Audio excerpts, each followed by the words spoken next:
My name is Matthew MacDonald. I'm 25. At birth, I was diagnosed with severe infantile Marfan syndrome. So Marfan syndrome is a connective tissue disorder.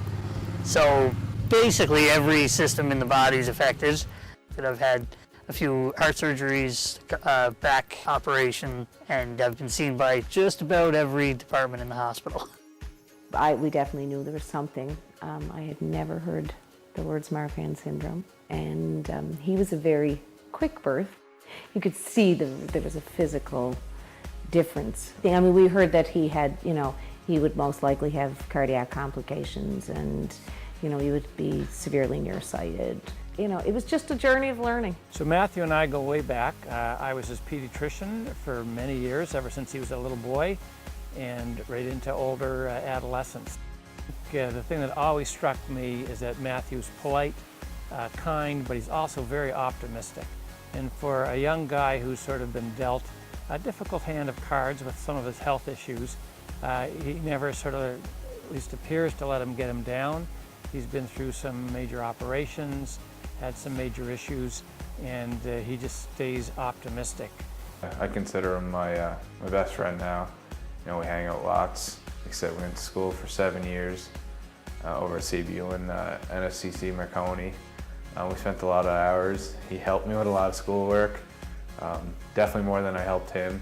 Graduated from CBU in 2015 with a Bachelor of Science with a psychology major. And then I went back to NSCC and just graduated that this year with a diploma in IT with a concentration in web programming.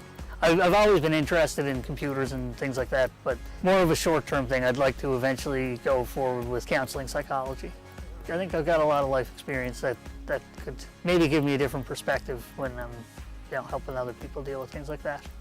Besides connecting to people, which you need to do as a therapist, he's been through so much himself, both some personal family tragedies with losing his dad in a house fire and also his own health issues. I mean, he understands suffering, and he understands how important it is to have good supports in your life. I think he'd be fabulous. I'd hire him on the spot. Once he gets that degree, man, he should call me at the IWK.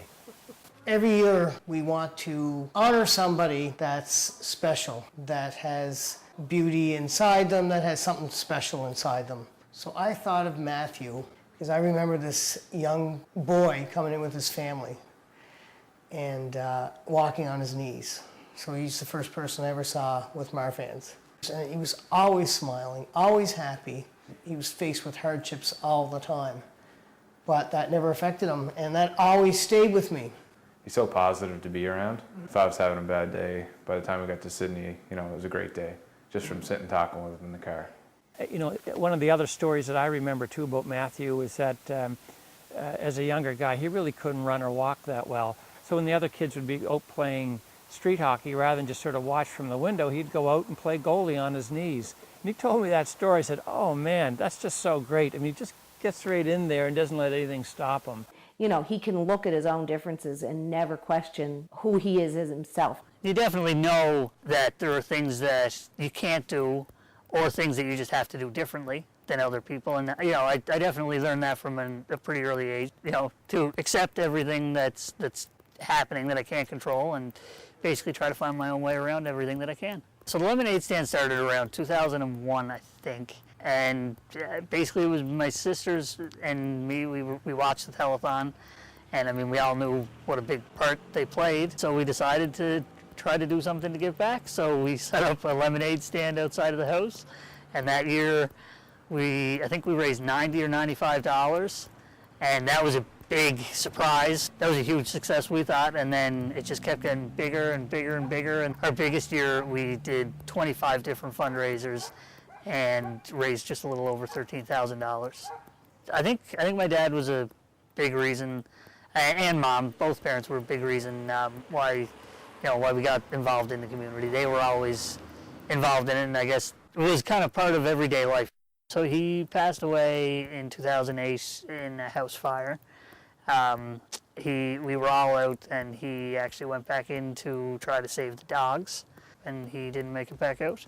I think part of the reason why we were able to get through such a horrible event was the fact that nothing was left undone. And we lived like that because Matthew. When you know life is that fragile, it gives you a whole different perspective of enjoying it. Try to stay positive and happy. I mean, there's a lot to be happy for.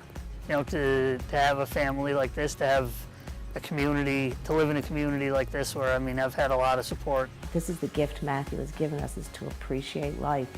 I got a lot to be thankful for.